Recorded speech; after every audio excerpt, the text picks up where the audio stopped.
Once upon a midnight dreary, while I pondered weak and weary over a many a quaint and furious volume of forgotten lore, while I'm scrolling, always liking, suddenly there came a spiking, as if someone hiking to hear some more. 'Tis some mutual, I muttered, spiking in my ear some more, only this and nothing more.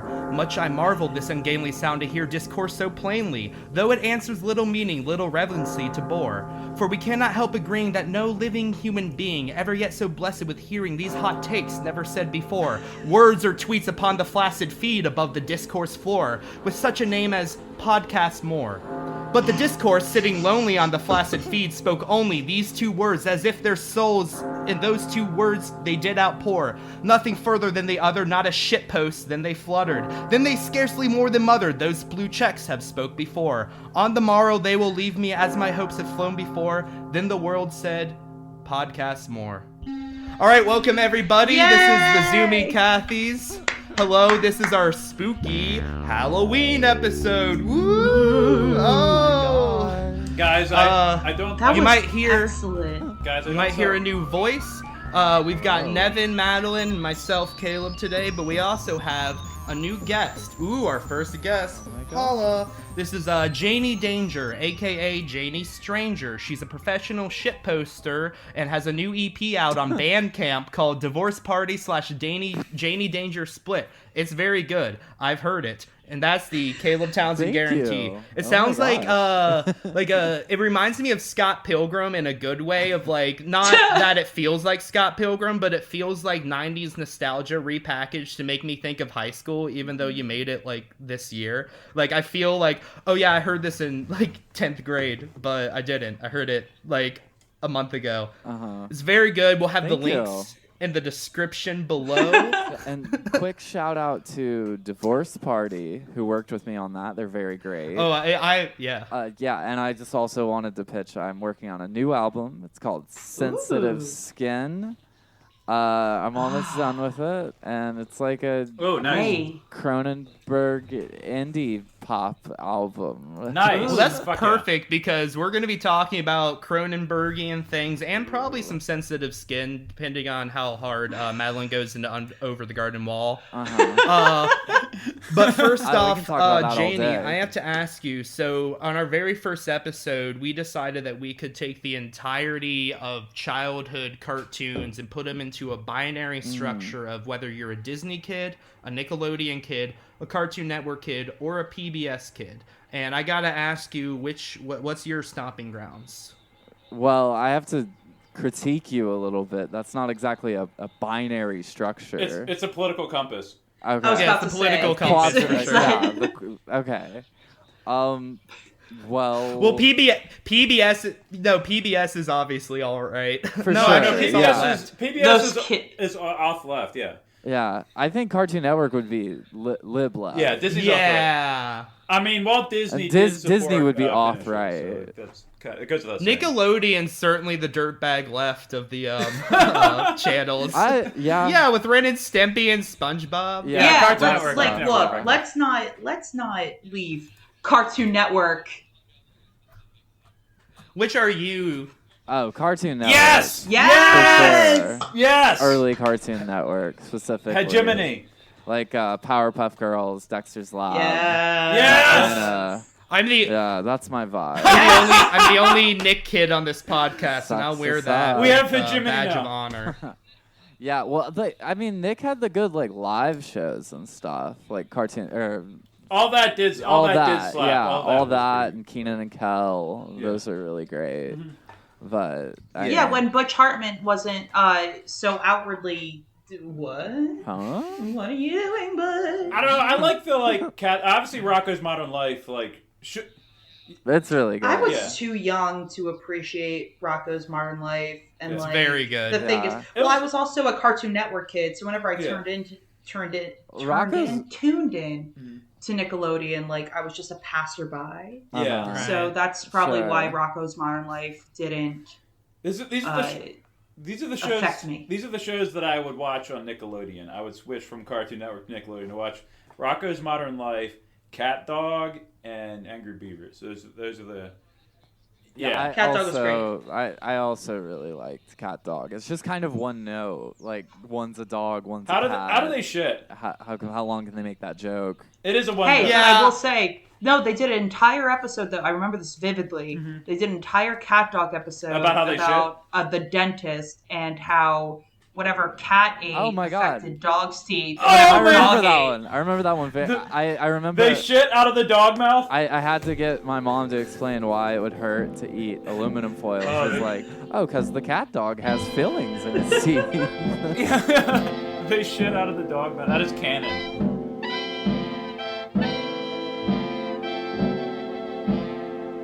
This week, we're talking about the spookiest Halloween specials, and I asked people specifically to bring the Halloween special that they think most embodies Halloween to them, is the spookiest, is the best. So we're going to go through the line, and everyone's going to tell me which one they chose, and then we're going to go in order, and each person's going to give a defense, and we'll talk about them, unpack them.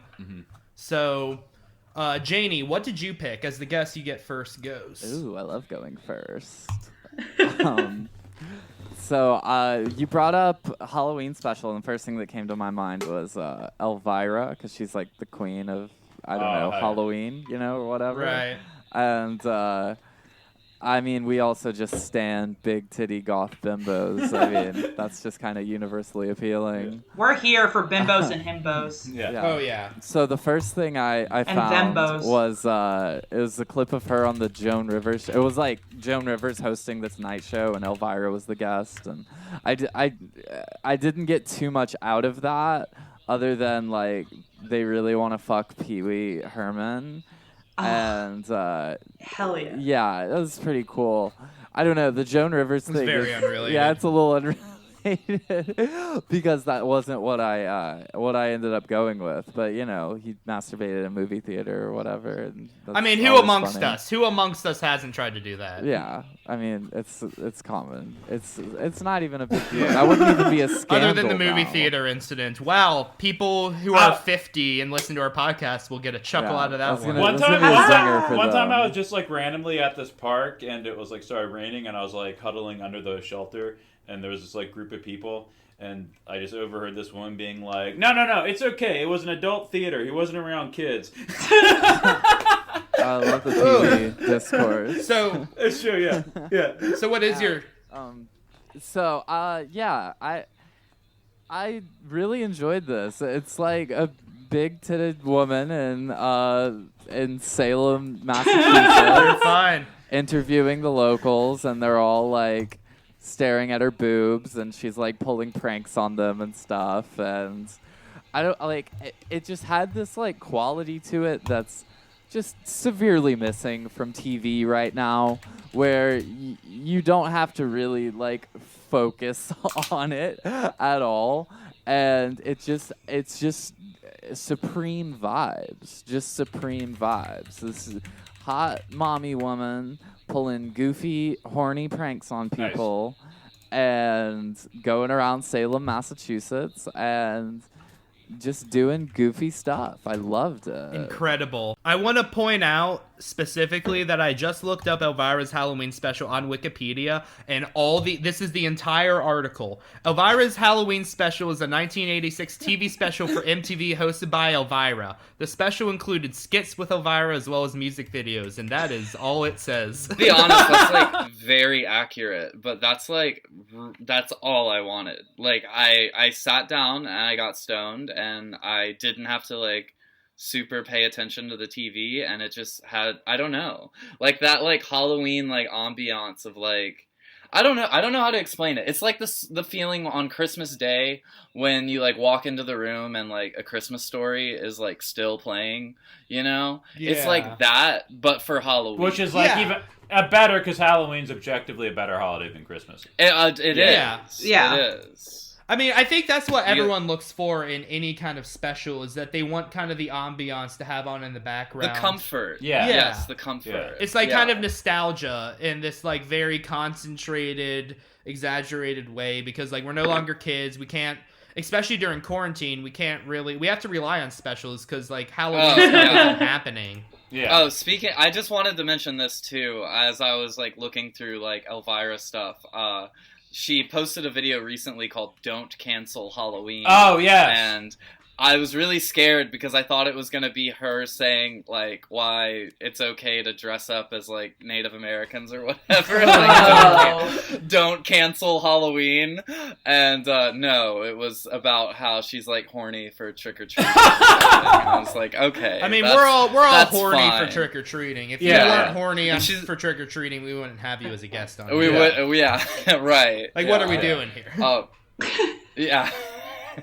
It's 69 years old. Last little tidbit about Elvira. Nice. Yes, 69. Nice. Yeah, and looks great too. Of course. Oh yeah. Of course. Timmy, Joan Rivers nice. said something She's 69. like, when you get old, your entire body is gonna fall like an earthquake, and it's like, wow, you're one to talk, Joan. Damn. All right, so Madeline, what'd you pick? So, I picked. So, I mean, well, quick preface. I really wasn't one for like specials. Besides those like Christmas claymation things that I watched with my Lutheran grandmother. But a few years ago, I saw Over the Garden Wall, and I was like, this is really good. And then when you were like Halloween specials, I was like, oh, I can't really think. Over the Garden Wall. So I picked Over the Garden Wall. I'm just trying to see how many times I can say the phrase Over the Garden Wall. Is Over the Garden Wall the sequel to Over the Hedge? Yeah, it is. So Actually, what happened? And then they had the prequel Under the Silver Lake. It's a a cinematic universe. Yeah. Nevin, how dare you take that joke from me? Oh my god! I am offended. As you should be. Aghast. Horrible of you to do. And I don't know if we can call each other friends anymore. Damn. So what about I almost called it Under the Garden. What about Over the Garden Wall was so influential on you? So I really do like, as much as I'm a big weeaboo anime nerd, I do love American animation as well. And something I really loved about Over the Garden Wall, especially rewatching it recently, is that it reminds me of the like Fleischer era of animation. Like, very Americanized, but there's jazz music and the characters move really fluidly, and no one character looks the same, and they're really into adopting like the stretch, and it's called stretch and something in terms of animation, in terms of like making them move, but like all the characters have like loose limbs. And the other thing about it is that stretching the limbs. Yeah, it's stretching the limb, but it's for kids. It's absolutely for kids, not for kids the channel. It's for kids the people. That's a different thing. But it doesn't talk down to the audience at all. It has those like really good jokes where if you're older, you're like, haha, that's funny, but it's not inappropriate. And the other thing is that it really does borrow a lot of like influence from like Little Nemo, the old comic / anime. There's a lot of like that kind of dreamy, weird stuff going on, and it kind of reminded me of Secret of Nim a little bit, because like there's clearly something really dark going on, but it has enough like light moments where you're like, oh yeah, it's the kids show.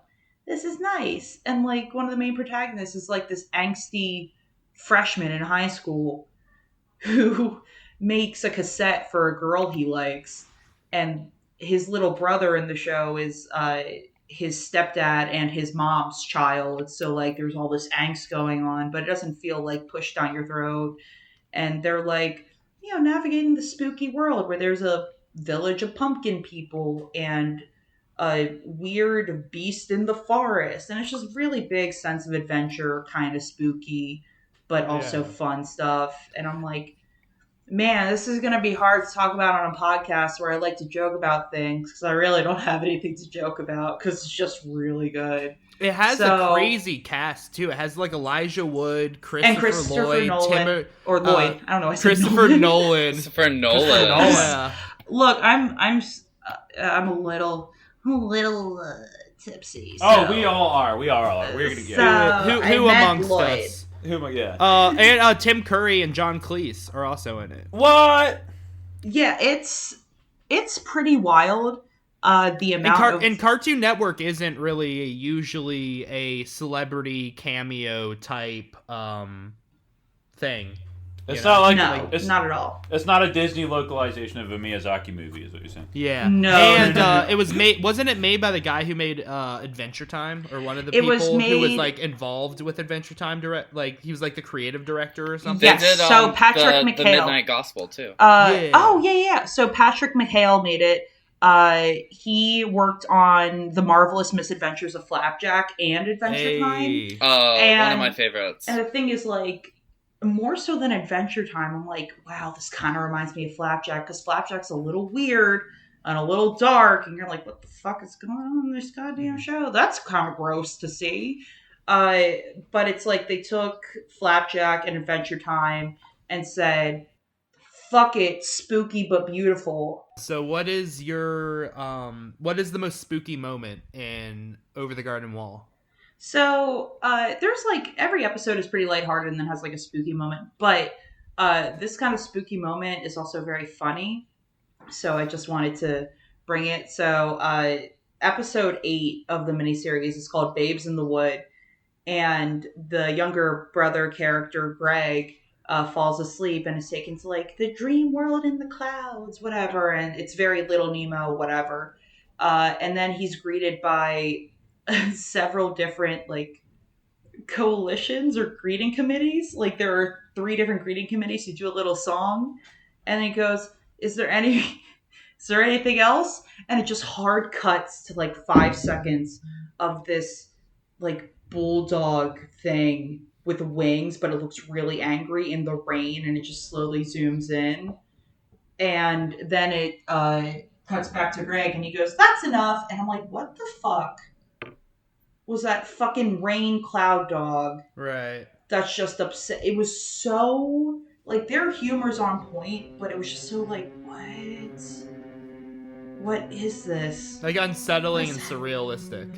It was really unsettling, and it was played for comedy, but I was just like, oh, that 5 seconds of silence except for rain falling was not what I was expecting, especially from the Happy Cloud episode. Yeah.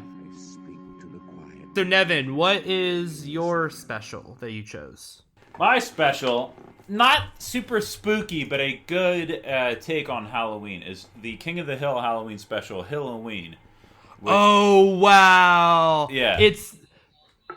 Yeah. That's one of my favorite King of the Hill episodes, and that's the one that has the line where Hank goes, I almost spit out my beer. Right? Yeah. Incredible So episode. Great choice. Is this an awkward time to admit I've never seen the Texas anime King of the Hill? Oh, wow. Oh, my God.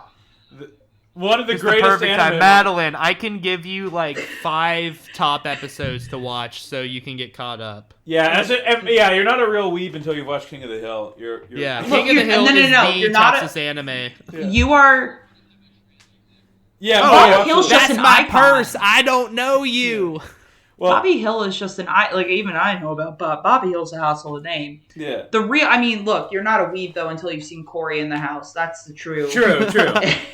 Or the 2020 version, Corona in the house. Oh. In the White House. In the White House, huh? Oh. Yeah, we're political. Take that, Trump. Hashtag Kofifi. Oh, wait. Cheeto. Wait, I just got it. Kofifi is a misspelling of coffee. Holy shit, that's good. Anyways, Nevin, what did you do? So why'd you choose Halloween?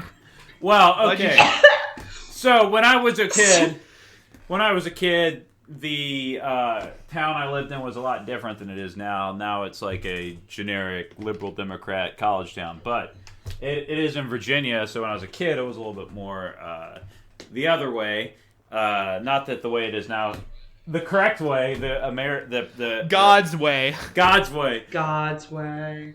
So whenever Halloween fell on a Sunday, trick or treating was banned. That was the rule. Ooh. Yes. That's the spookiest thing I've ever heard. That's because the real spooky person in Hilloween is the enemy of Halloween. Is this like sociopath evangelical pastor who comes into Arlen, Texas, and colonizes it with her anti-Halloween agenda. Wait, is that straight up the plot of the episode? Yes. Like, that's real? Yes, that's the plot of the Why episode. haven't I watched this fucking show? No, it's great. Yeah, it's incredible. Yeah. She's like brainwashing everyone into thinking that Halloween is satanic, and Hank leads a pro-Halloween resistance movement where he dresses up in his like childhood devil costume that doesn't fit him, and he just like goes down the street being like, trick or treat, trick or treat.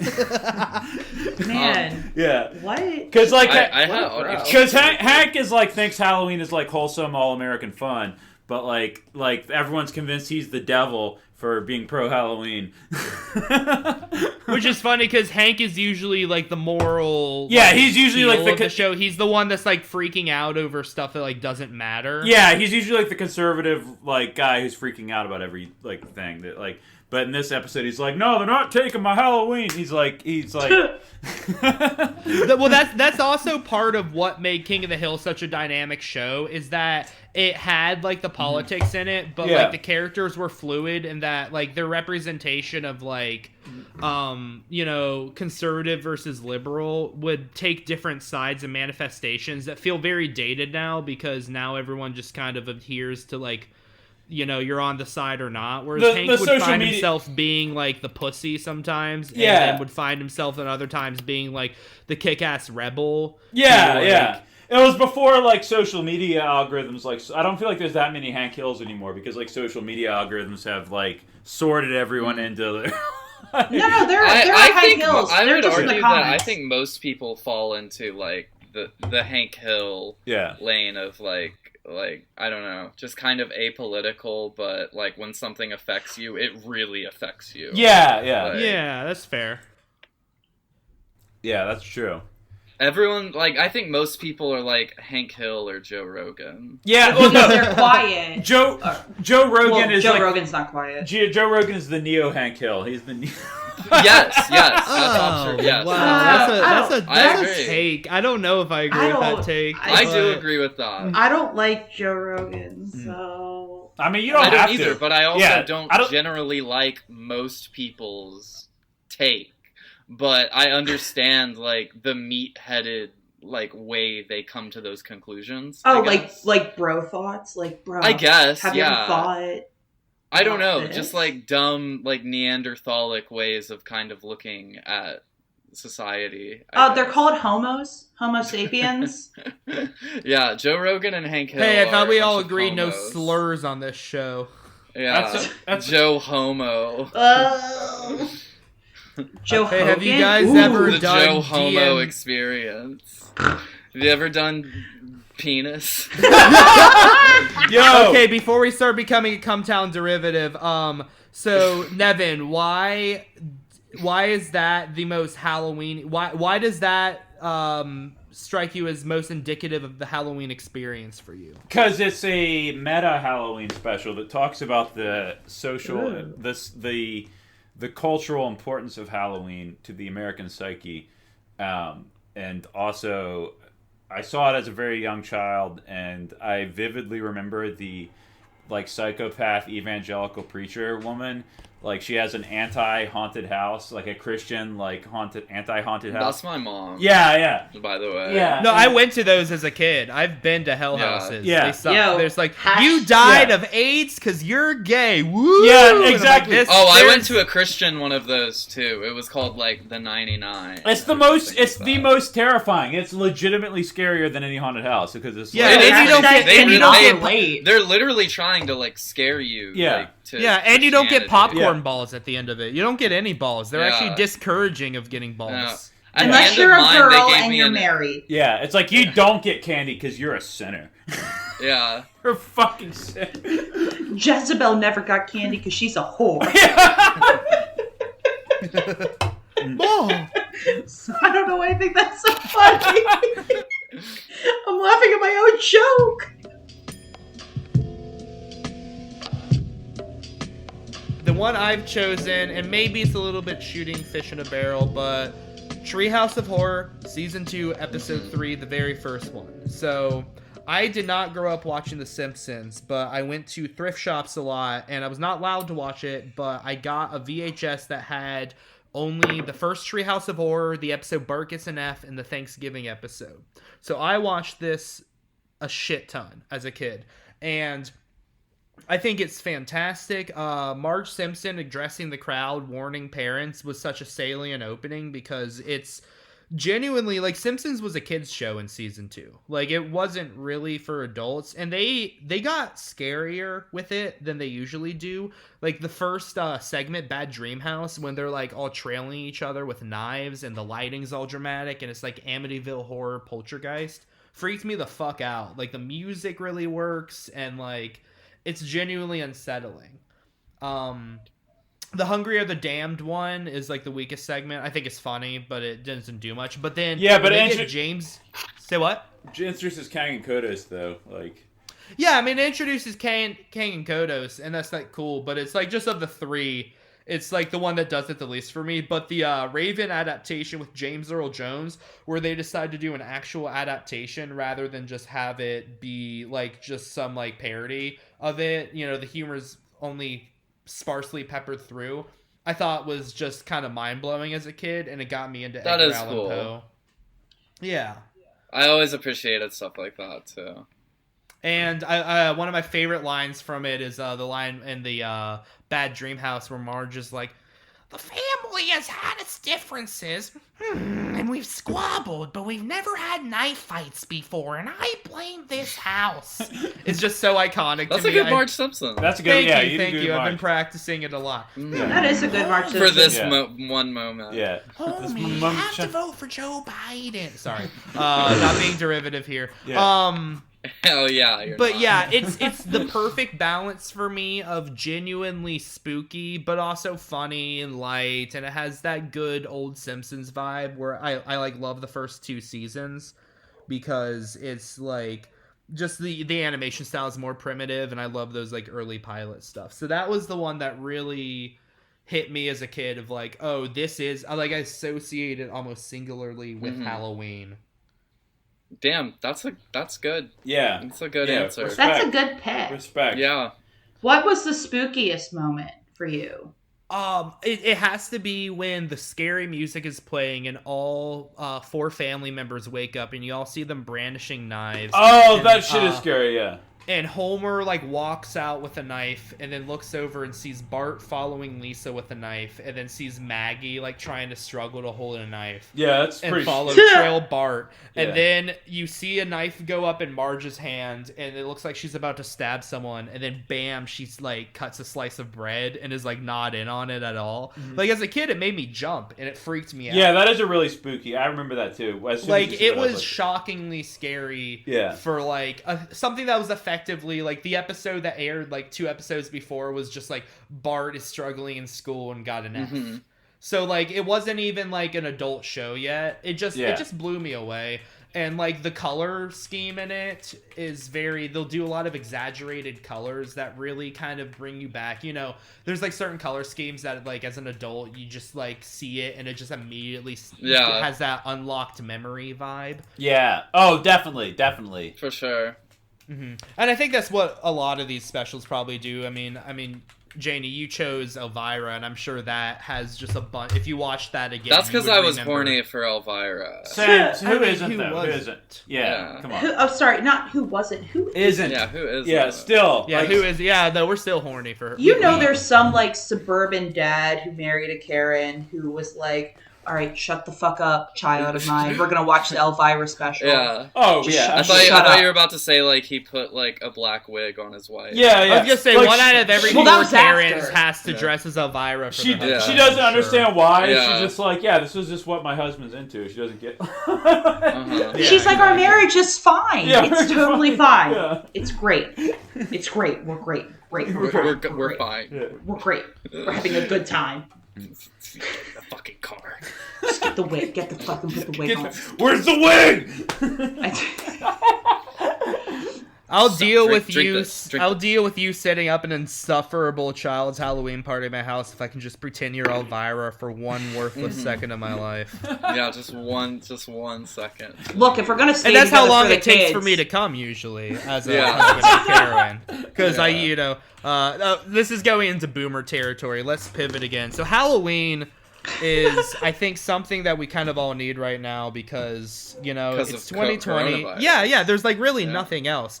My coworker. Don't cancel Halloween. Yeah, it's the best. No, it's the well, best no. Halloween. That's not where Don't- we're going. no. I Don't don't. cancel. Do not No, cancel no, Halloween. no. Do not cancel Halloween. Yeah. The Zoomy Cathys are not a pro or anti. Not I'm pro. gonna centrist this. No, so to I'm say. pro Halloween. I mean, we're all Aggressively. pro Halloween. Aggressively. How about this? debate. No, We're pro- no, hold on. if this is an if this podcast no, we're not is trying to cancel no. Halloween, We are pro I Halloween. might just have to head out.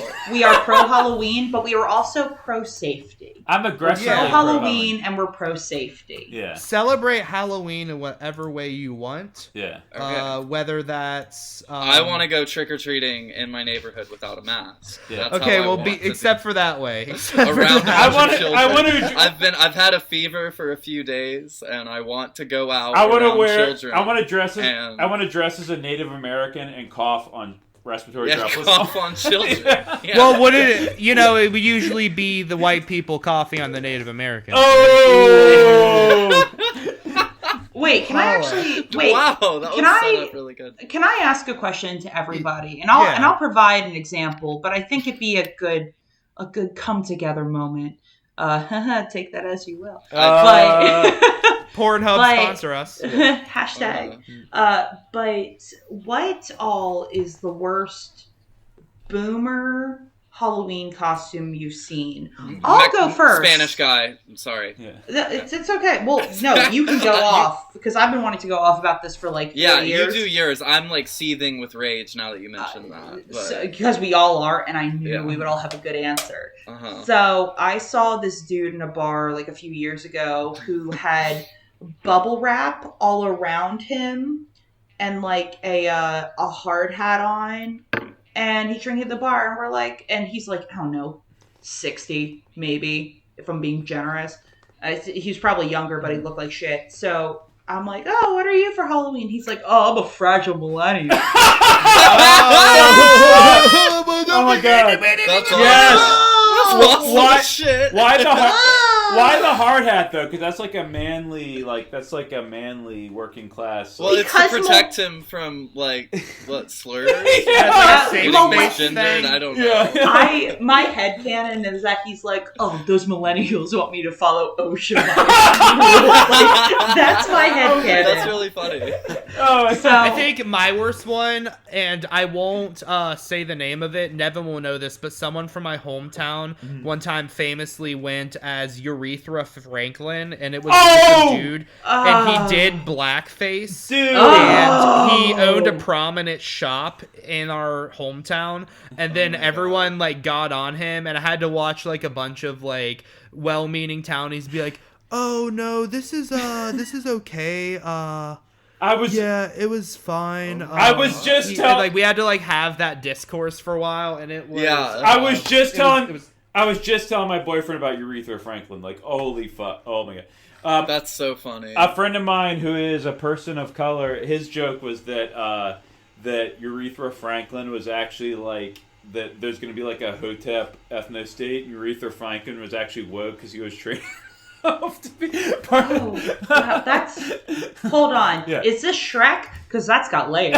Yeah. He wanted like the ultimate take. It was like, yeah, Urethra Franklin is actually the most ultimate take. progressive. The ultimate two. Yeah. He's like more progressive than other white people. all right, Nevin, what's yours? All right, I think it was me when I was 9 or 10. I dressed up as Bill Clinton, wearing boxer shorts, and bowling shoes, and that was with a Bill well, that Clinton. wasn't I your was fault. Luke Skywalker when I was 8 years old. Yeah, Luke Skywalker's a boss, though. Bill Clinton's cool too, I guess. Yeah, no, he's really not. He's really not. He's actually like a. No, I know. It's just funny that like imagining a little kid that's like, I And that little kid grew up to be Pete Buttigieg. Oh yeah. So sure. actually, hold on. Yeah. So when my parents were together, so a long time ago, we used to go to like this place in Rehoboth or whatever to stay for vacation for a week or whatever, and they had this like very intricate baby doll store. Mhm. Like it was fucking rich white people bullshit, but they had president dolls where if you pushed them, they would say different like famous quotes. Mm-hmm. And my dad and I'll never forget this for the rest of my life. My dad picked up the Bill Clinton doll Mm-hmm. and he looked at the attendant and he's like, does he say I never had sexual relations? Is that in the doll? Mm-hmm. Does he say that? And she goes, oh no, but thank you for asking. There was a man who came in here last week and stood there for an hour trying to see if he would say it. And I'm like, oh. That's awesome. All right, Janie, what's yours? Oh yeah, sorry. I already spoiled it, but so I worked at a taco place for a while, and it was owned by white people, and it was very like gentrified and like a gentrified part of the city, and the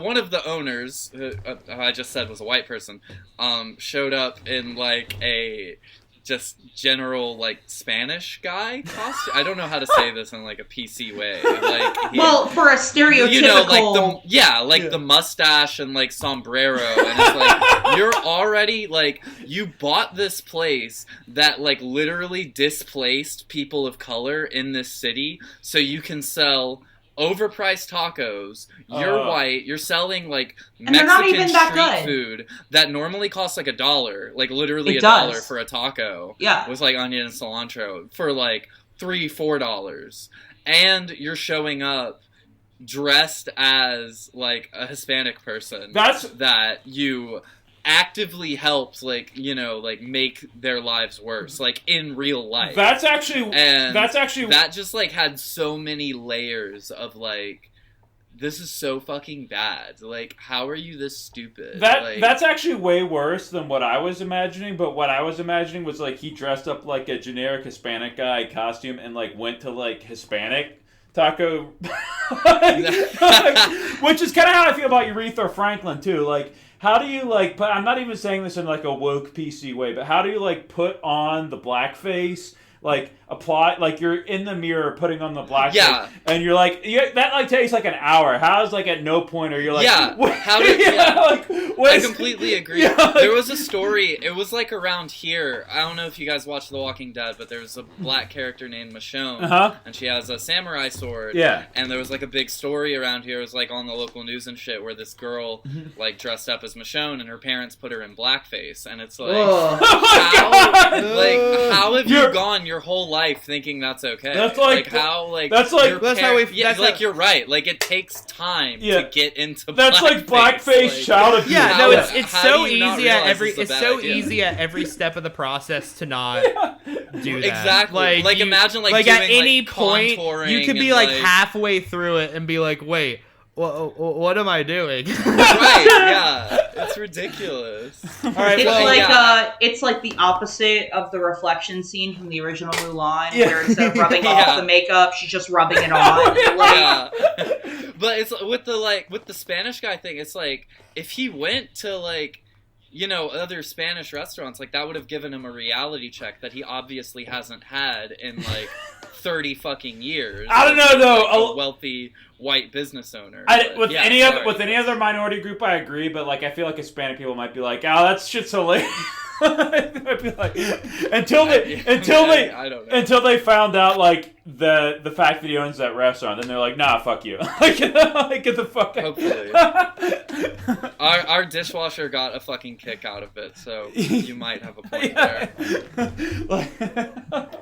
Oh my god. That is worse than my Bill Clinton. Like I will admit. I mean. All right. Well, to wrap this all up, thank you guys for doing this. I'm gonna put links to where you can watch each of the specials we mentioned below. And does anyone have anything they want to plug? Janie, you go first. You're the guest. Thank you. Yeah, I have an album coming out. It's called Sensitive Skin. It'll be out next year. I finished writing all the songs for it, so that'll be out next year. I have links on Bandcamp, janiedanger.bandcamp.com. I'm also on Spotify and Apple Music and anywhere else you stream music. You can just look up Janie Danger. I am Janie Danger. I'm going to be putting more music and stuff on there too. I'm also in a band, KVRTSY, Curtsy, and we don't really make music anymore, but if you listen to that on Spotify or all those things I mentioned, I make a few pennies from it. So if you want to check out any of that stuff, I appreciate it. Where can they find you on Twitter? Oh, at Janie Danger. It was Fox Portion. I changed it. To Janie Danger to be consistent everywhere to promote the Janeway. JANIE_DANGER. And yo, check out Nevin. Where can they find you? Nowhere. God damn it. Check out. Okay, Madeline. No, wait. Hey, check out Jane's music because it's really good. Like, oh, thank you. Yeah. Also, a idol of mine, Daniel Mineker, died today, so I'm going to read a very short poem of his. We are each of us a flotilla of virtue, shame, honor, and pride, hatefulness, not the single bark we think we are. And anyway, these four did no more or less than what they had to do. We believe we make our choices, but no, they make us. All right, that's it. Hell yeah. That's beautiful. Yeah. And thank you for that. Rest in peace. Yeah. Daniel Mineker. Madeline? Yeah, oh my god, I was so excited. I didn't know you were going to ask me what I wanted to plug. Plug it. I mean, go listen to Janie Danger. Yes! Let's all just plug Janie. Look, her shit's good. Her shit's like real good. Her shit's like so good that if you were a freshman in college and you had a hot junior boyfriend who said he wasn't into indie shit, he'd be impressed. And that's like a lot. I'm making music to get girls laid. That's what I'm trying to do. So hell yeah, and that's the vibe. If my music doesn't get you laid, you're not listening to it the right way. Right. I agree. On the complete opposite spectrum, something that absolutely won't get you laid is my Twitter, but it's fun. But it's worth it. I like it, and I get laid all the time. It's worth it. Even if it doesn't get you laid, it's still worth it. Like, you should still read it. Oh, yeah. It doesn't get you laid, but you know what? It'll make you go, and that's enough. And that's enough. Please follow me. Yes. God damn it, please. Like, Hey, Madeline. Yes. If you give your Twitter name, people will know where to follow you. Oh my god, that's so right. That's so wild. True. Oh my god, that's fetch. So, my Twitter name is Hypest Princess. That's HYPEST Princess. No spaces or underscores because I fucking nab that username, bitch. She truly is the hypest princess I know. I've met a lot of princesses, and most of them are pretty not hype. Yeah, they're pretty lame, most of them. Yeah, I'm into monster girls and depression tweets, so let's go. And I am a monster girl, so. Oh my god, you are. You can find me at Caleb I'm 8 the feet Hairy. tall. You can find Janie Danger anywhere that people are 8 feet tall, and you can find me at Caleb the Hairy. That's Caleb the Hairy. I don't need to spell that for you because you've probably read the Bible if you're listening to this. And I also want to quickly plug, I watched a movie called Relaxer. It's fantastic. Works perfect in the COVID age. It's an anxiety body horror stoner comedy, and I recommend it. Relaxer. I also want to plug Janie Danger's music. It makes you feel like you want to hug a pillow on a rainy day. And oh wait, I have one more plug. Yes, yeah. I have one more plug. Plug it. Because I am indoors and cannot pour one out, but our usual member of the podcast, Colette is not here tonight. Wait, where the fuck is Colette?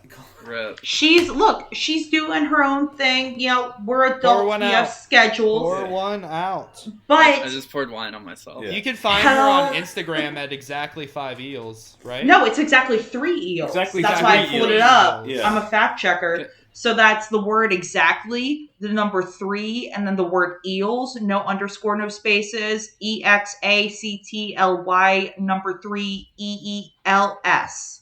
I have one more plug. Yes. It's really important.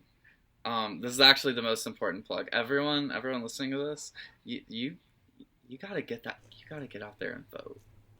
I'm plugging voting right now. Pokemon go to the polls. Pokemon go. Pokemon go to the polls. And with that, Because the spookiest thing, really this year, the spookiest thing is another 4 years of Donald Trump. oh, I get it. It's Kofifi because that's not how you spell coffee. I didn't get it. guys, Now hold on. I do. He Wait. misspelled it. Oh, Quick wow. question. Vote Do you think- Fifi man out. Do you think it's funny Right in Kanye. Right. that we call him the Cheeto Man because he's orange? Oh, because he's orange. Oh, I get it. It's an affront to God, as Matt Christman once said. All right, thank you guys so Thank you. much. I hope you guys have a spooky Halloween God and bless. allow us to play you out.